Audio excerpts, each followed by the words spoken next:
You're tuned into the It's Real podcast with your hosts, Kayla, Kallander, and Andrew Yaggie. Each week, we'll talk about what happens behind the scenes working full-time in real estate and share with you real-life stories, our successes and failures as we work to help consumers and industry professionals reach their real estate and real-life goals. Here we go. We're on episode 118 of the It's Real podcast. I'm Kayla Kallander. I'm a mortgage lender. I'm Andrew Yaggie. I'm a real estate agent. Hi, Andrew Yaggie. How are you? Kayla, I am fabulous. Fabulous. Oh my gosh. Tell me more. It's the start of a new week. I had a great weekend, a little bit of family time, a little bit of time working, a little bit of flying time. And yeah, just gearing up for just kind of another week of adventure, some real estate, actually getting away to with my kids, my family, and my wife down to the Twin Cities. We kind of have a back to school tradition where we go to Great Wolf Lodge. It's kind of it's a water park in Bloomington, kind of by the Mall of America. And then we usually hit up the MOA for a little shopping and Nickelodeon Universe. Got to go to the Rainforest Cafe. We'll see. This might be the first year where none of the three girls are afraid of like the gorillas that are there. You either? Yeah, me either, right? So yeah, we'll do that and go spend some time with a little bit of family and then kind of back midweek. So yeah. Love that. That's awesome. I bet they're excited. How long do you stay there then? Just a couple nights?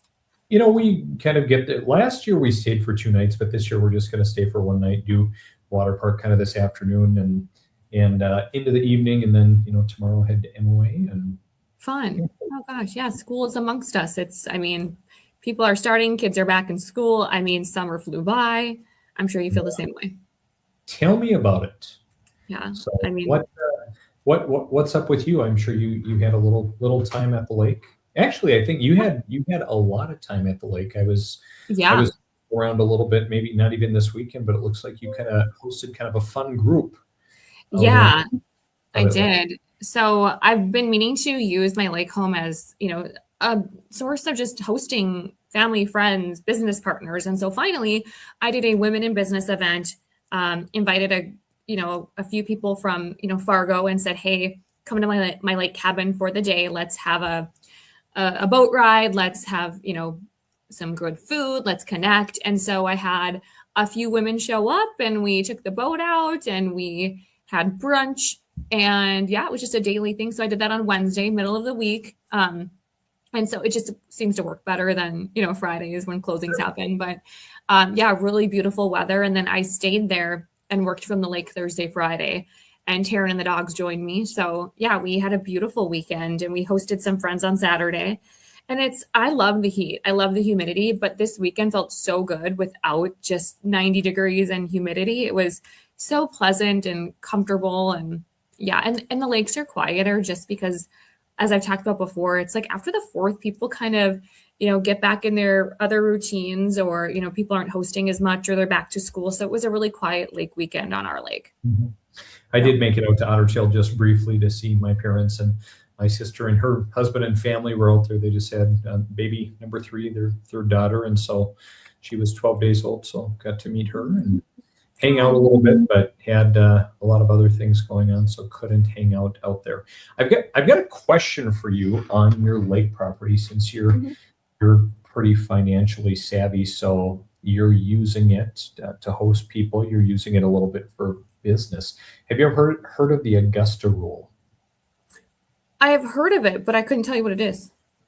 So the Augusta rule, from what I understand, it was basically named for, like Augusta National for the golf tournament, because a lot of people would come down and like they would rent their properties out, or they would use it as kind of like, hey, we're going to have a retreat, or we're hosting people here and we want to deduct that. So the Augusta rule basically says that any individual can rent a personal residence out for, I think it's like up to 14 days per year without paying a federal income tax on the rental income.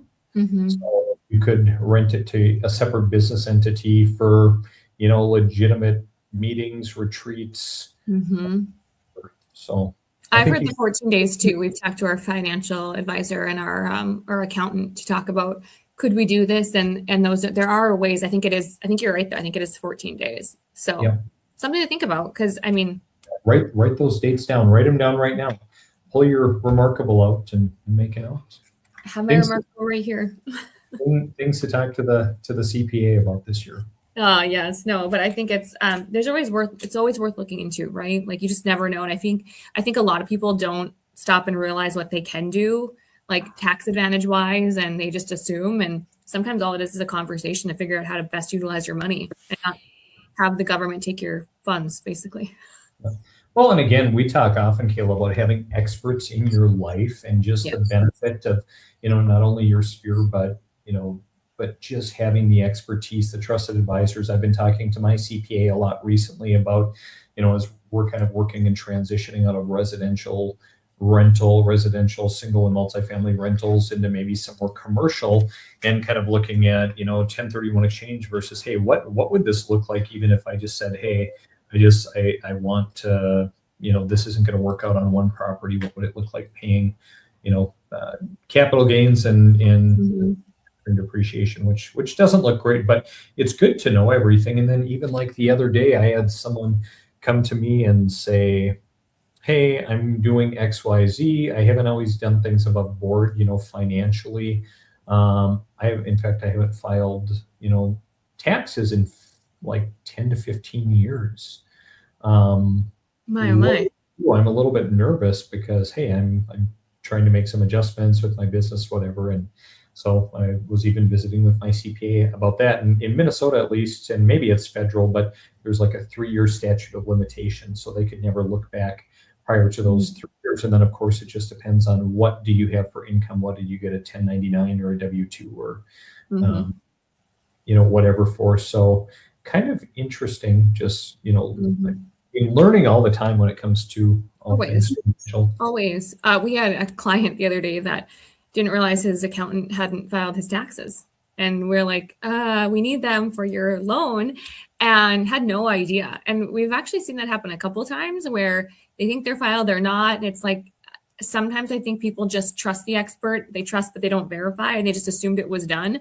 And so we couldn't help them with a mortgage until they were self-employed. So they had to have their taxes done for us to see, what they're making, what they're writing off. So it's just interesting to see how involved people are too with their accountants. I think at the end of the day, we all need to kind of work to become our own experts, or at least have knowledge or some subject matter knowledge of whatever it is we're diving into. I look at that with healthcare. I look at, Western medicine, by and large, like there are a lot of negatives to it. And even, going in for a simple physical, is that really, what you need? I think you've got to be savvy, proactive. Same thing, even like when I work with my CPA, I do a lot of research on my own and kind of think about, hey, what are my goals? What are my objectives? I don't have a financial advisor anymore because frankly, the advice I was getting were self-serving, to that individual in terms of some of the funds they were, in which were really stacked, to favor them and the commission they were receiving.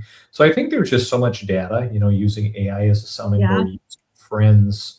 I think there are a lot of things that you can do, a lot of ways you can go about it. But again, I think it behooves all of us to go out and to become knowledgeable and, to be invested, in your own life, in your own matters. Yes. Because we can't always count on others to do it for us.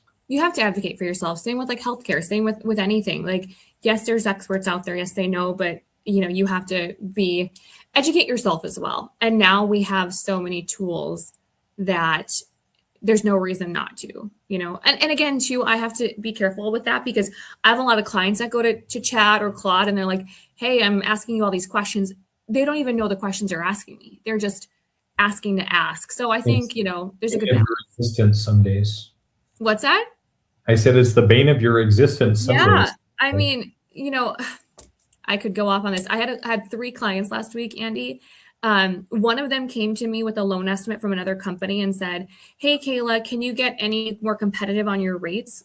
In which I replied, these rates are not as competitive.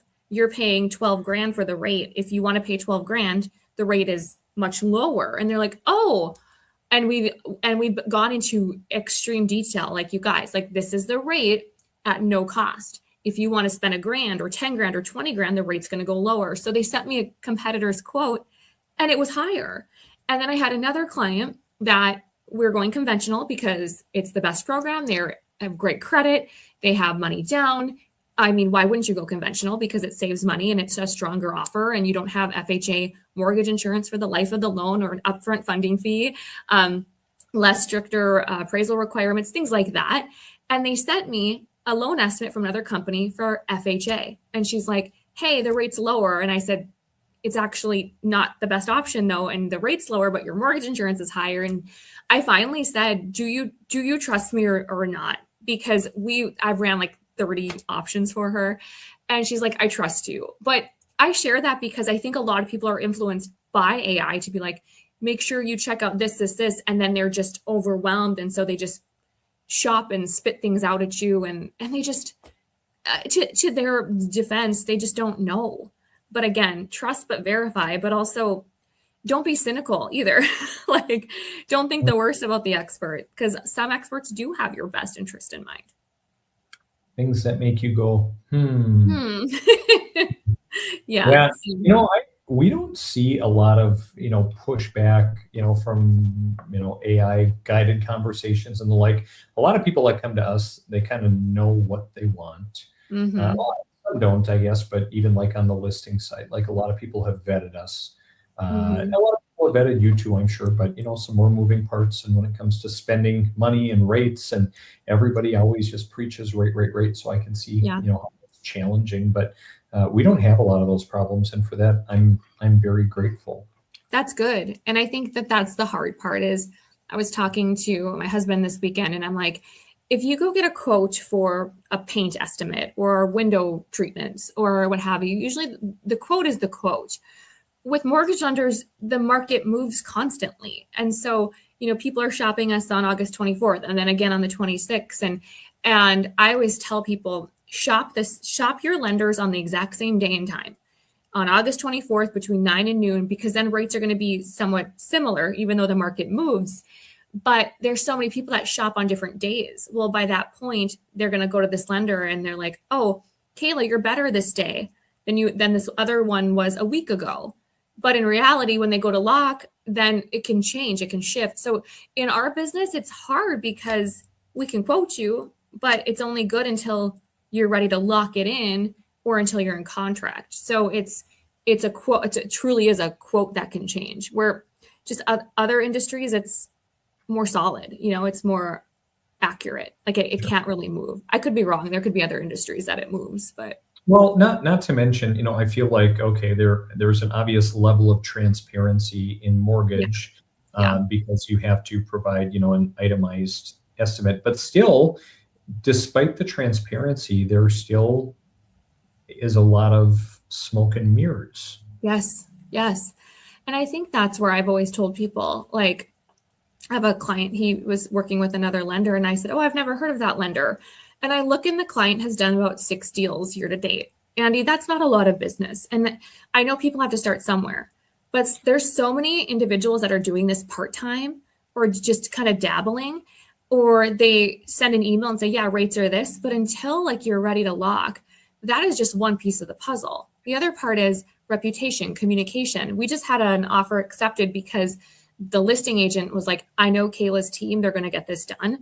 There's also peace of mind, so there's just a lot more to it than just what a rate is on August 24th at 9:55 a.m. There's just so much more that matters. But until a client realizes it or they get into it and then they're like, oh crap, can I switch back?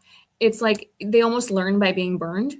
I hate to say that, but sometimes that's how consumers have to learn, Right. So. Well, and I think that's the challenging part sometimes is consumers often don't know what to ask. So what do we ask about? We ask about price, or I guess in this case, second to price rate. Those are the most important things, except they aren't necessarily.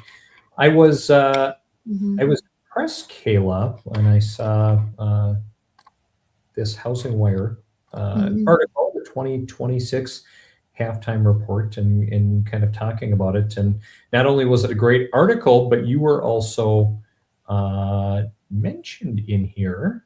Yes.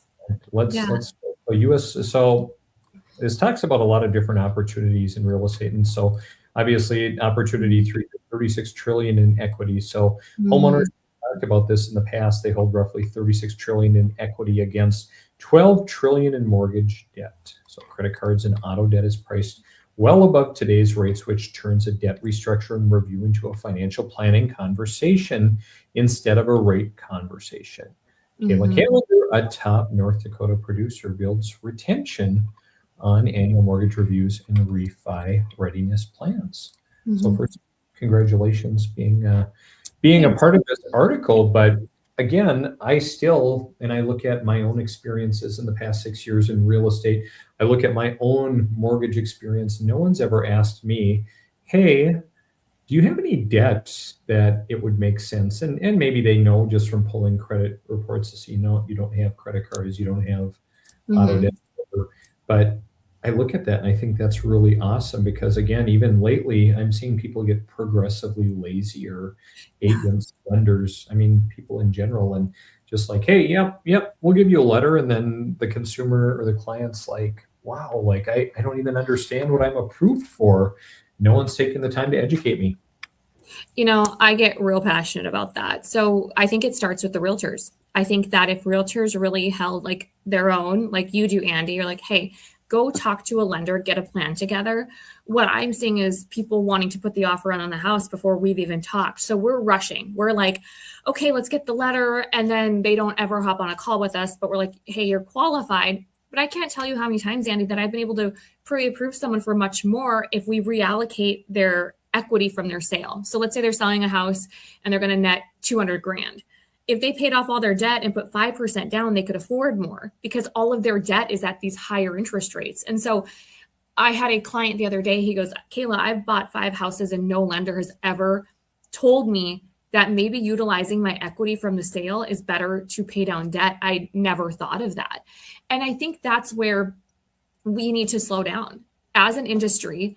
If we truly care about our clients and we're really advocating for them, we need to slow down and have conversations, because I see realtors all the time have buyer consultations. You know, where do you want to live? What's the neighborhood? You talk to their spouse, or do you want to be, in this school district? And what are your wants and needs? Why aren't people taking the time to talk to their mortgage lender about the biggest financial purchase they may ever make? And that is what always gets me. So in this article, I say, I don't want to be the quickest at providing a letter. Although we are pretty quick. I think that we are very swift. I don't want to be known for that. I want to be known for the advisor, the educator, so that when a client gets to the purchase agreement with you, Andy, they're like, I already know, I feel good, Kayla's talked to me. Or there's 6 other options that they didn't know about, like, a bridge loan or a recast, or maybe they have a cosigner that they didn't think it was possible. So there's just so many different avenues that we could explore. But we have to kind of slow down and just say, what are the options? What are your goals? And both the realtor and the lender should each be having a consultation. I don't care. I just want to know the rate. Just tell me your rate. Well, and lately what I've been saying is, for example, the rate is between 5.875 and 6.875, because that's the truth. Are they going to pay money to get the lower rate, or are they going to take the higher rate for no cost? And so then clients are like, well, what do you mean? I'm like, the truth is you have like 10 options if you want. Also, you're a first-time buyer, so there's now another dozen options depending upon how much money you make a year, because it's income-based, income-driven. So I've really started to be very, very upfront with clients. Like, yeah, I can give you a payment, but it could shift about $1,000 depending on specials, depending upon how much you put down, depending upon rate. So not to sound like, like I'm joking around with people, but the truth is it really could shift that much. So we're shooting from the hip otherwise. Sure. Sorry, soapbox again. No worries. Kayla, talk about this HousingWire article. I haven't had much time to look at it, but I suspect you probably have a little bit more. Yeah, so it's talking about just opportunities as loan officers, really about how you can get in front of people, how you can help more people, how you can educate. And a big piece of this is it's not just about rate. And there's a lot of people that got into their houses thinking, well, I'm just going to deal with this rate for the first year, then rates are going to drop. Well, in reality, rates haven't dropped. So, we talk about not just getting comfortable with the payment, but are you comfortable with the payment in a year, in 2 years? What if you don't get that job promotion? What if, like we talked last time, what if something pops up that you weren't expecting in life? So I think that this article was really good about talking about, it's Dave Savage. He's well known for Mortgage Coach. He has a ton of followers. His big thing is education and providing platforms and tools for consumers. And as he talks about, he says Dave has been recording conversations with loan officers, top producers, and executives since 2012. And in 1,700 interviews, close to 60 this year, he talked about, he got input rather from 200 first home IQ ambassadors, so loan officers. And so this just talks about ways that we are educating our consumers, talking about equity. I talked about the 36 trillion in equity, pulling funds out like I talked about. This also talks about the affordability hangover. And I talk about the whole marry the house, date the rate part. And then JJ Mazzo, who is another loan officer, he does a great deal of business. He talks about everybody's just staring at this mortgage rate. And in reality, people are just looking at their 4% rate, but they're forgetting that they're paying 24% over here on a card or 12% on a consumer loan. And Andy, I can't tell you how many times I've asked a client, what are you paying on that loan, on that auto loan? And they don't know. There's such a focus on just the mortgage piece that people often don't take the time to really break down their lifetime rate. Meaning, if we took your 4% rate on your house, your 12% rate on your car, your 24%, what if we accessed your equity and paid that all off? Then you're going to have so much more cash flow to afford a house at that 6% rate. So it talks a lot about the trust and the education of the consumer. Mm-hmm. I like that. It's a good article. And I think very interesting, that there's someone out there curating the conversations and, saying, hey, what are you learning? What are you seeing? And really just, kind of trying to help everybody, lift the ship in the name of serving people better. A big part is using education. So that's always fun to see. Well, and there's not always a one size fits all for everybody. There's not just one option for every person. There's multiple options for each people, and every single person is going to have a unique situation. And it's about getting to the root of what's important to you and what's your unique financial, footprint, basically. Mm-hmm. Awesome. Kayla, do you have time to talk appraisals today, or should we save that for another episode?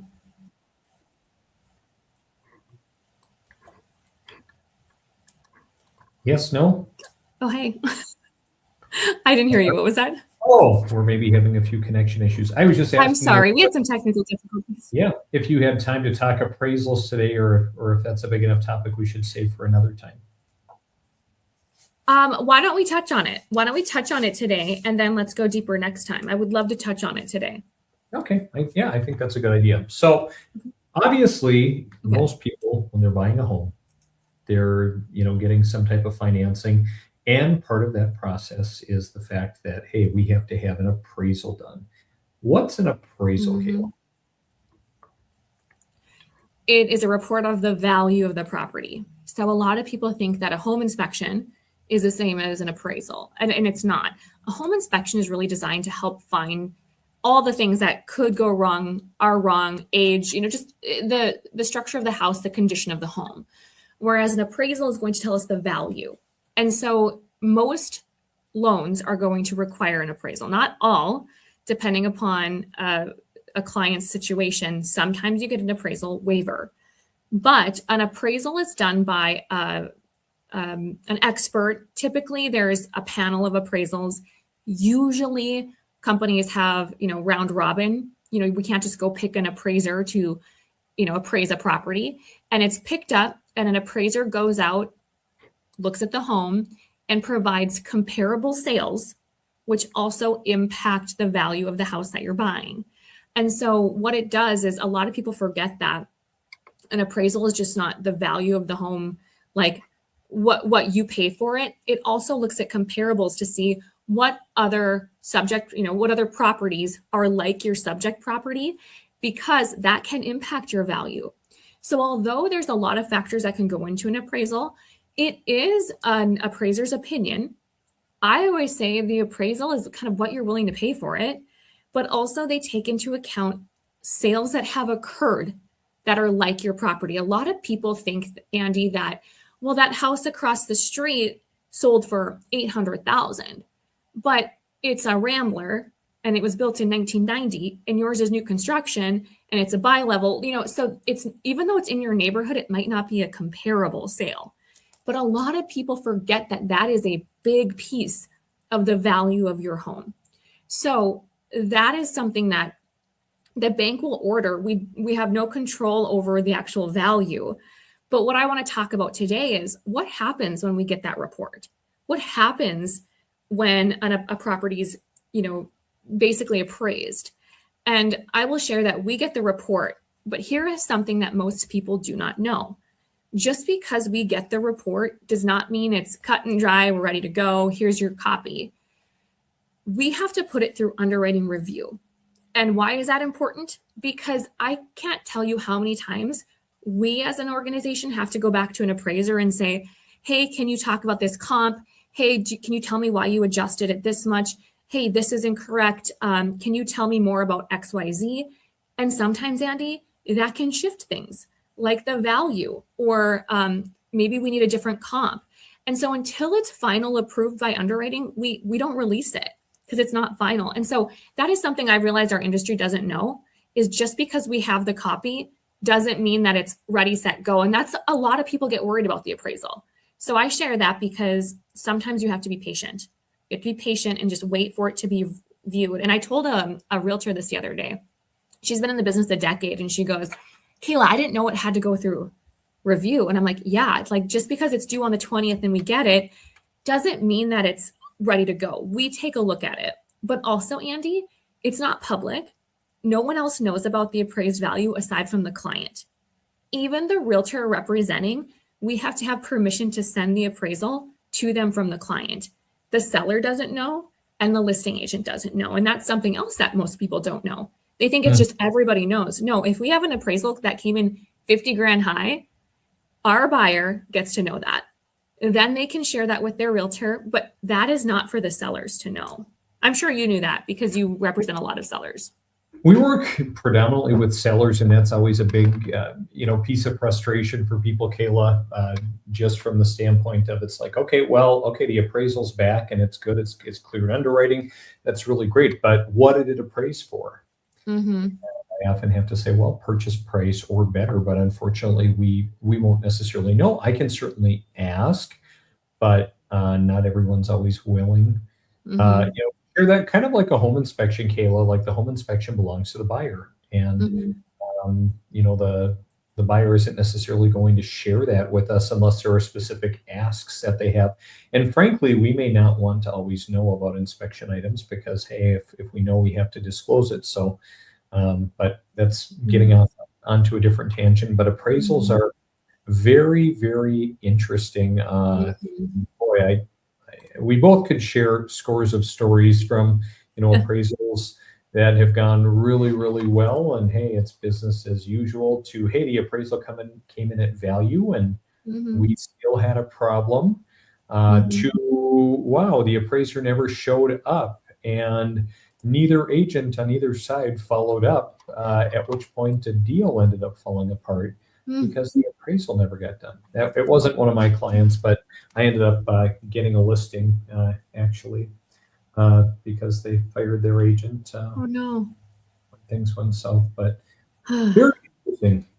Yeah, well, and I think a lot of people forget that an appraisal is typically going to be required. A home inspection is typically optional because you're going to talk to your agent if you should, make a contingent on a home inspection.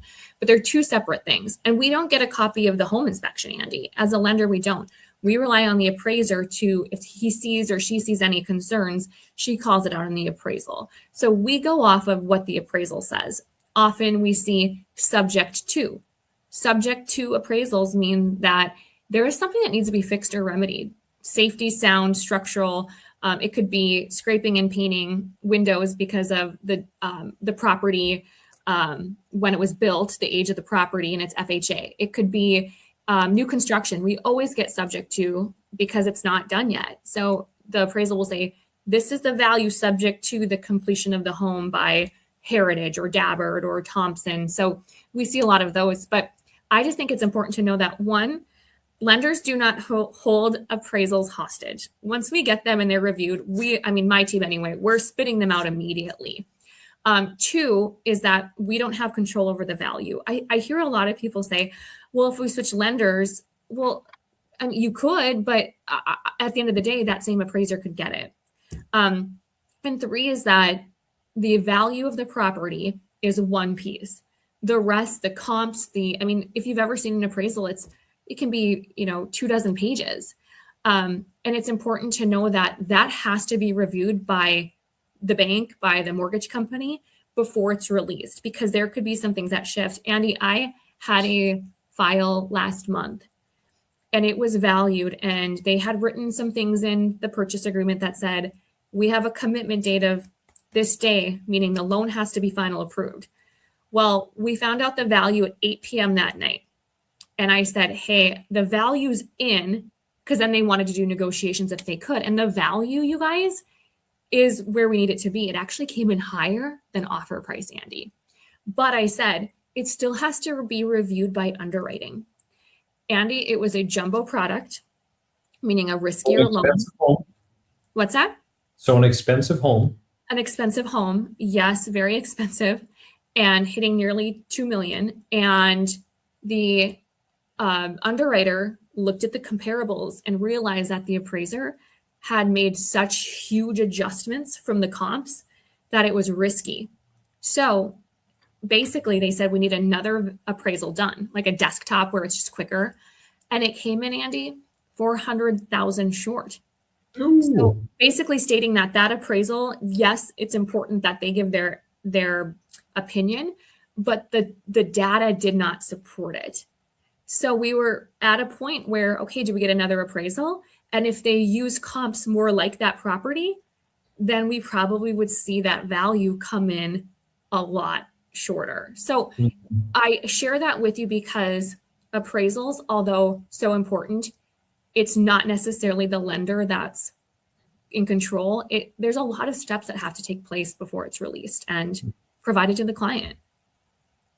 Well, I feel like we've obviously a lot of information just shared, but I feel like we've only tipped the iceberg. And I feel like there's a lot more to talk about. In fact, I've got some pretty crazy appraisal stories too, but I think we should save that for next time, Kayla, where we talk more about appraisals. I would love that. The deal isn't done until it's done. So let's do that. Any matter for final approval. And we can talk about this too. The deal is not done until it's done, because things can pop up on bank statements. Clients could lose jobs. Appraisals could come in at value, but might not be a reliable appraisal. So it's not over till it's over. Yeah. Well, now you know what to look forward to on episode 119. But otherwise, I think that puts a wrap on today. So Kayla, great connecting as always. I hope you have a great rest of the week. I will if you will. We'll see you later. Bye.